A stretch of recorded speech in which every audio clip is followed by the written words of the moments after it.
The draft has finally came and gone over the weekend in the NFL, and the Kansas City Chiefs, they make a couple of moves in the first and the second round, moving up with the Bills and the 49ers. They get 7 picks, and I think a pretty solid draft for the Chiefs over the weekend.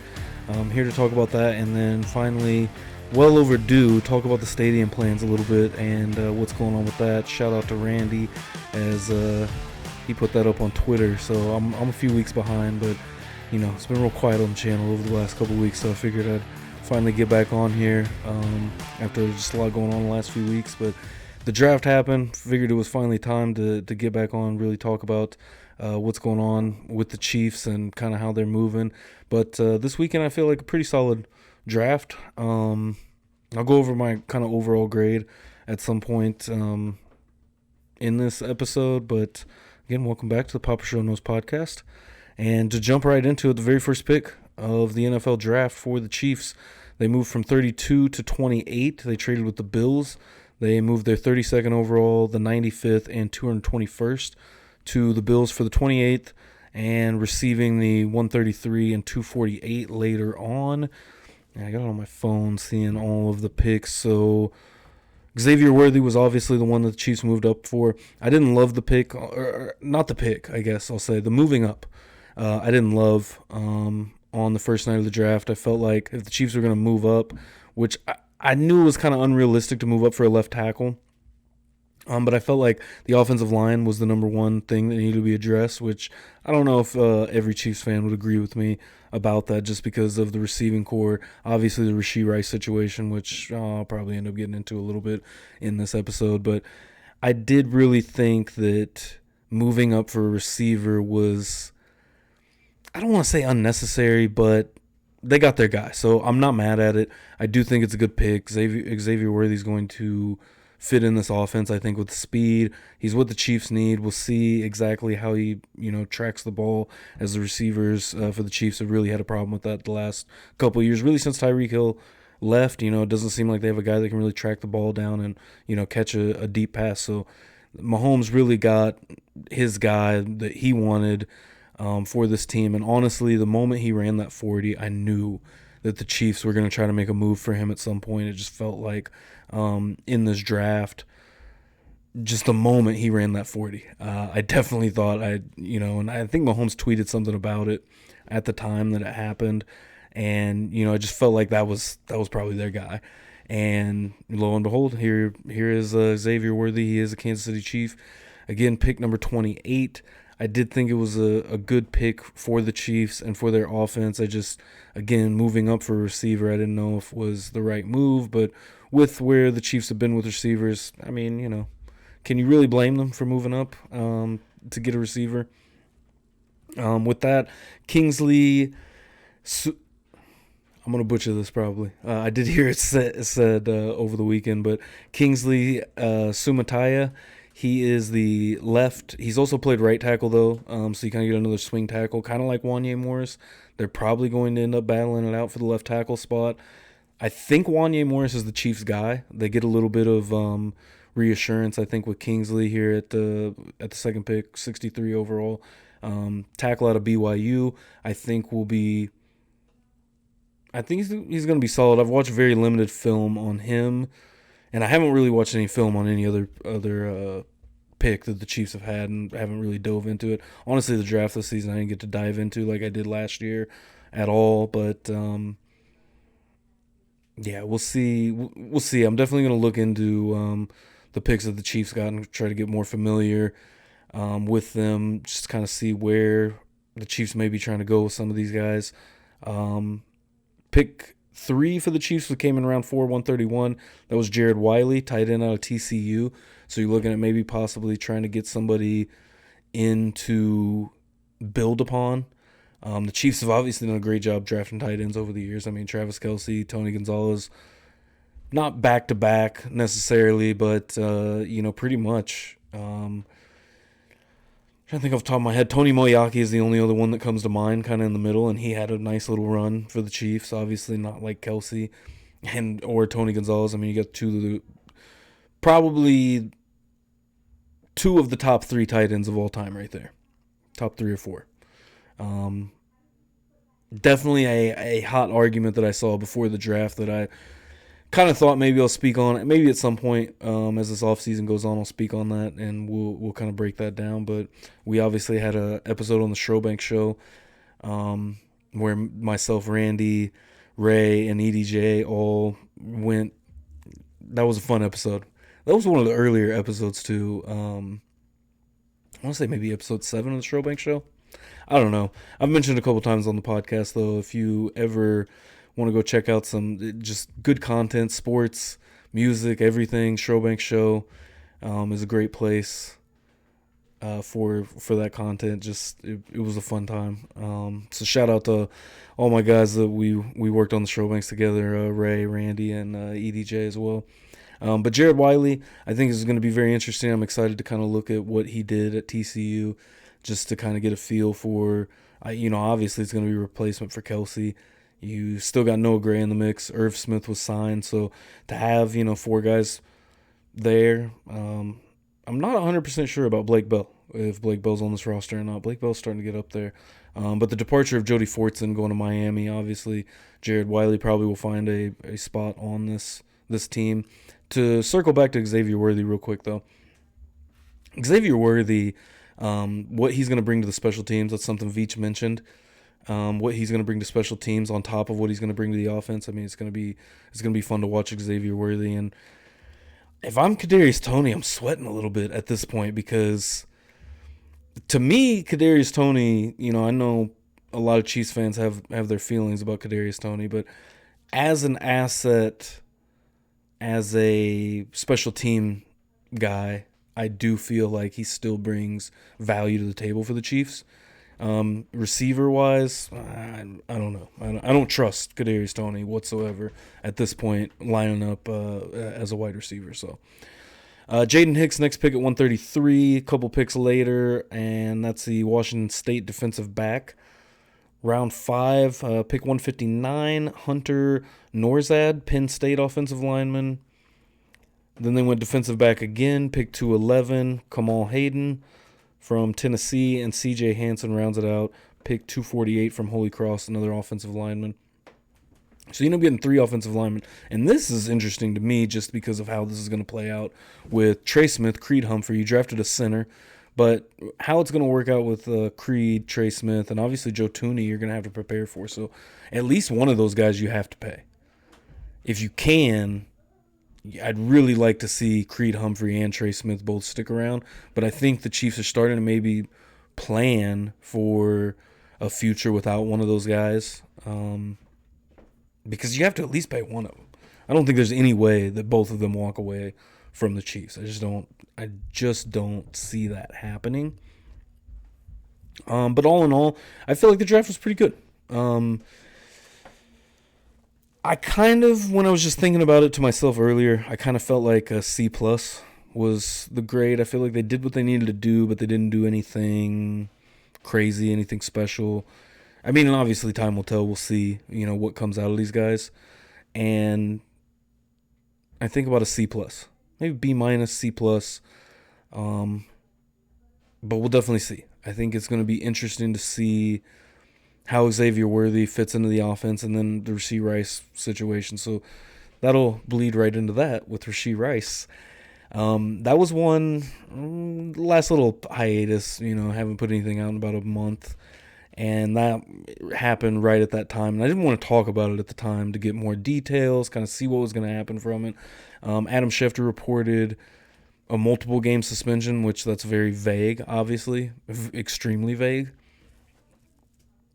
And right now I've actually got up here, I think this is first things first right now. I was actually watching film on Kingsley, and it's the RAS score for Xavier Worthy, which I don't know why we're not pausing. 9.41. Elite 40-yard dash, 20. Obviously the things that you would expect from Xavier Worthy, elite speed. Explosion grade is all elite as well, vertical and broad. The height and weight, that's what's in question essentially with him, which I don't know exactly what his height is. But he's been compared to Deshaun Jackson, and his RAS board, the score, 9.41 versus Deshaun Watson's 7.46 RAS. That's the relative athletic score that they do for every draft pick. But so Xavier Worthy, I'm very excited to see him in the special teams, see what Dave Tope can do with Xavier Worthy as well as the offense and what Matt Nagy and Andy Reid are going to put out there and have him involved. We'll see. Rashee Rice got very involved very early, and I think Xavier Worthy is going to have a chance as well to get very involved very early, just because Rashee Rice is obviously going to be out. I'm expecting 6 to 8 games, honestly, with the suspension. Kind of talked with a couple of people, just kind of going back and forth about it, and I think 6 to 8 is probably what we're going to see. Not to downplay what happened, but nobody died in the situation. It looks like it's going to be essentially swept under the rug for the most part. We'll see. I know the woman involved in the incident was looking for some type of compensation, and I think that's probably what's going to happen. It's going to hit his pocketbooks, and we're probably going to move on from it. In this day and age, you kind of can't run from anything like that. Anybody can dig anything back up at any given time, but I think this is going to make Rashee Rice better. I think he did something stupid. He's young, got a lot of money all of a sudden, and I think that, it just comes down to doing something stupid. Young guy, does something dumb, and hopefully learns from it. And I think the way that Andy Reid and the coaching staff kind of has vetted character over the years. It's been a place in Kansas City. There's been plenty of jokes about it, but a lot of guys that have come in and had, prior issues and it's been fixed essentially and helped, that player get better. And, Andy's definitely seen as a guy that is very close with his players. So I think that if Rashee Rice comes back and is able to build upon what he did last year, learn from his mistakes, I think that this could be a great learning moment for a young man, essentially, in this league. And, it's really hard when, obviously I don't know what Rashee Rice's background is 100% when it comes to, but when you give somebody that hasn't ever had any money like that, and then you get all of a sudden millions thrown in your face, it's, we all did dumb stuff when we were, in our early 20s. So hopefully Rashee Rice bounces back from it, I think, is what's going to happen. And honestly, I think he could be one of the best receivers in the league in a couple of years. I think this year, obviously, is, it's going to take time. We'll see what happens when he does get back to the lineup. Not to mention the following year, though, is what I'm getting at is 2025. Essentially, I think Rashee Rice, if he, does all the right things, takes the right steps to get back in and doing his thing, and doesn't get in any more trouble like that, I think that you could see Rashee Rice really strive forward. But anyway, so getting to that, once he does come back, though, this receiving core I think is going to be really good. You've got now Hollywood Brown paired with Xavier Worthy and Rashee Rice. Other than that, obviously Sky Moore, Kadarius Toney still on the roster, but past that, Justin Watson still on the roster as well. I don't know. It's going to be an interesting receiver room. I think it's going to be interesting. It'll be really interesting in camp to kind of see what their plans are and what they're going to do and how everybody looks paired up. But C+ for the draft, I think, all in all. The Chiefs did take care of some positions they needed to take care of. Nothing was done about the edge, but I don't necessarily know if you need to go that route. We'll see if FAU kind of ramps up. Mike Dana was re-signed anyways, so we'll see kind of where the Chiefs will be. I'm going to look up. Actually, I think I've got it on my phone. We'll pull up real quick. Just to kind of go over exactly what. That's just the full draft.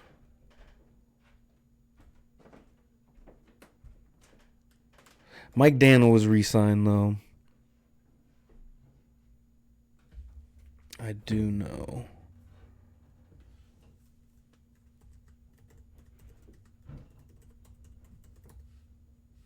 So,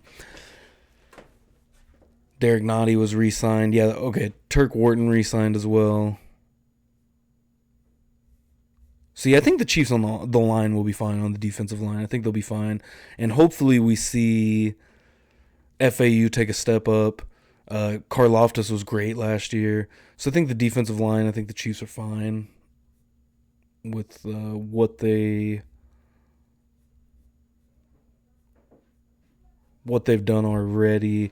But it'll be interesting to see kind of what the Chiefs do from here, getting ready for the new season, getting ready to go into camp. Carson Wentz, that was an interesting pickup, I thought. Clyde Edwards-Helaire was brought back, which I love personally. I think that Clyde Edwards-Helaire works perfect in the Chiefs offense personally. I guess another thing to talk about for a moment, since I have not talked about it, is L'Jarius Sneed. The best corner in the NFL is no longer a Kansas City Chief. It's Tennessee Titan.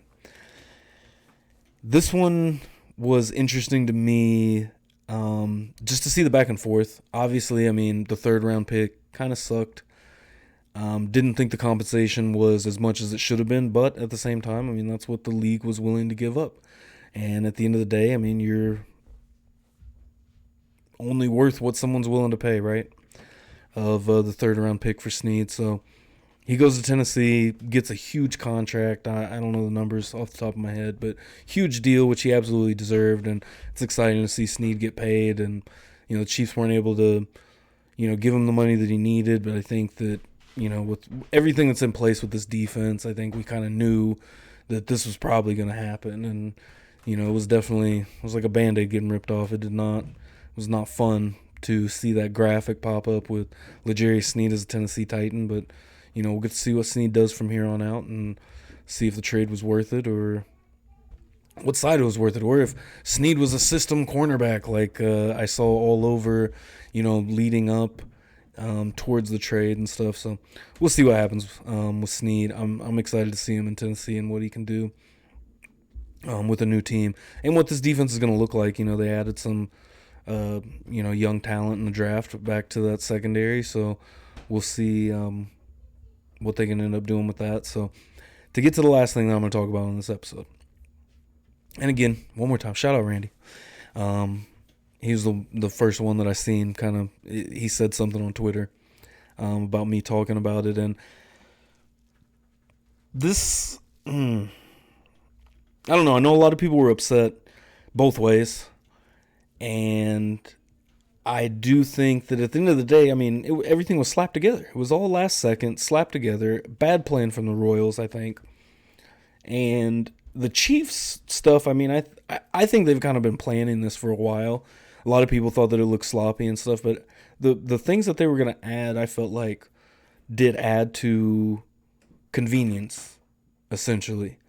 Having the bridge in the parking lot, add more parking, an entertainment district. I mean, that's something that we talked about, or that I talked about on the podcast before, when kind of all of this first came out, was just seeing, you know, what the Chiefs want to do. The Chiefs want the Royals out. And really, at the end of the day, it's kind of on the Royals to figure out what they're going to do, because the Chiefs, I think, have been pretty clear they just want the Royals out. And we'll see what happens with the Royals. I think a downtown stadium would be good for Kansas City, but also to see what the Kansas City Current just did and put out the Berkeley front, and then making that into an entertainment district essentially right there, and then what they're going to do with the bridge, the old train bridge, I think. I mean, what they're going to do over there too, to have all of that together right there, it wouldn't even make sense for the Royals to have their own entertainment district, essentially. I did like the plans where it was going to be basically right there going from Power and Light, and you could go straight over from Power and Light to the game, and I think that would help the Royals, because yeah, the Royals are doing great right now and are having a great start to this season and have an absolute superstar in Bobby Witt. But, you know, the times that the Royals are bad, you know, who wants to drive out to the Truman Sports Complex to go see the Royals? If you happen to be downtown doing something and, oh, hey, the Royals game starts in an hour and a half, you know, let's go hit the Royals game. I think you're going to get more traffic that way, and that would be better for the Royals and more ticket sales, maybe more people at the ball game. But, you know, they're going to have to think about where they're going to put it if they're going to put it downtown. And with the Kansas City Current, I think absolutely kind of ruined their momentum, at least, because now you've got a whole nother stadium that's brand new, just opened this season for the Current. Beautiful stadium. I haven't been to it yet, but obviously when you drive over the Paseo Bridge, it's right there. You can see it. And I just think that kills any momentum that the Royals had to move downtown to a point, unless they do it, I think it's the East Village. That was kind of proposed. Maybe the Royals move, even if I don't think the Royals move to Kansas, just because you've already got, the other stadium out there, and it was the Monarchs. I don't know who it is now, or if they renamed or anything like that. Actually flying over that stadium, it did not look like there was a baseball field there right now. So I don't know if anyone's playing there or anything right now, but Community America Ballpark out there in the Legends. But to have a MLB team versus not even a minor league affiliate, I don't know what exactly league that they're in. They were the T-Bones, changed to the Monarchs, but to have the competition of a major league team, I don't think it makes sense to put another one, another ballpark over there. That's, of course, Children's Mercy Park, I think. Sporting KC over there in the Legends as well, next to the racetrack in Kansas. So there's options for the Royals. I don't think the Chiefs move. I don't think they're going to move. It's all, they've been talking about it for 20 years at this point, about moving. And, when they did the renovations the last time to Arrowhead and Kauffman, there was threats then about leaving. I don't think the Chiefs leave. They don't want to leave Arrowhead. And the Chiefs don't want to build a new stadium. They just want to renovate around it. Speaking of which, though, Clark Hunt needs to renovate Arrowhead. He needs to renovate those locker rooms. To see the Chiefs scorecard on all that was really just disappointing. And then the comments made by Clark Hunt afterwards as well, saying basically he never agreed that he was going to do that in the first place, it was all just disappointing to me. You're out here winning Super Bowls. These guys deserve a top-rate locker room. You've got the best player in football, the best quarterback in football, Patrick Mahomes, leading your team. So, at some point, that's going to become a problem. And maybe why free agents, some free agents don't want to sign with the Chiefs. And if, once Andy retires, the allure of Andy Reid, speaking of that, Andy plans to coach through the 2029 season, I'm pretty sure. He signed the extension along with Veach and Mark Donovan, the president of the Chiefs, all re-signing through 2029, I believe. I might be wrong on that, so don't quote me there. But I did see that Andy was planning on coaching through the 2029 season, which doesn't surprise me. I definitely thought Andy was going to be long-term with Patrick Mahomes. Long-ish term, at least. What that gives 5 more years, essentially, with Andy Reid. They're going all in on the three-peat. So, with that being said, I'll go back to the stadium, at least for a minute. I'm not upset, really. I definitely thought that the stadium plans for the Royals, that would have been a good thing for the city, for the Royals, for the Chiefs, obviously, that just want them out of there. As far as the Royals leaving Kansas City in general, I'm not to that point to say the Royals will up and move away from Kansas City. I don't see that as realistic yet. But if anyone's going to move out of Kansas City, it's going to be the Royals. If the Royals move to a place like I've seen Nashville, I think Salt Lake City is another one of possible destinations for a new baseball franchise. I just don't see it happening yet. Maybe it gets more dire and maybe they do decide to move, but I think the Chiefs just want them out of the Truman Sports Complex, because I think the Chiefs just want to renovate and make the kind of areas that we saw. So, I don't know. We'll see. Shout out to the Royals, though. I did get to go to a game recently at Kauffman. It's always a good environment to go out there, and they gave away the 2014 ALCS championship ring against the Orioles. That was a couple weeks ago now. But that was an awesome time. So if you're looking to go to a Royals game, the Bruin View, That's a pretty good deal. $24, and you get a free beer. Pretty good deal out there at the K. Decent seats too. I don't think there's really a bad seat at Kauffman. It's also been fun. I've been to a couple of ballparks this year now. Went to a game in St. Louis, San Francisco, and in Dallas for the Texas Rangers. And that stadium is crazy. Both of those, San Francisco and Texas, both crazy stadiums in their own right. First time I'd ever seen a game in a dome.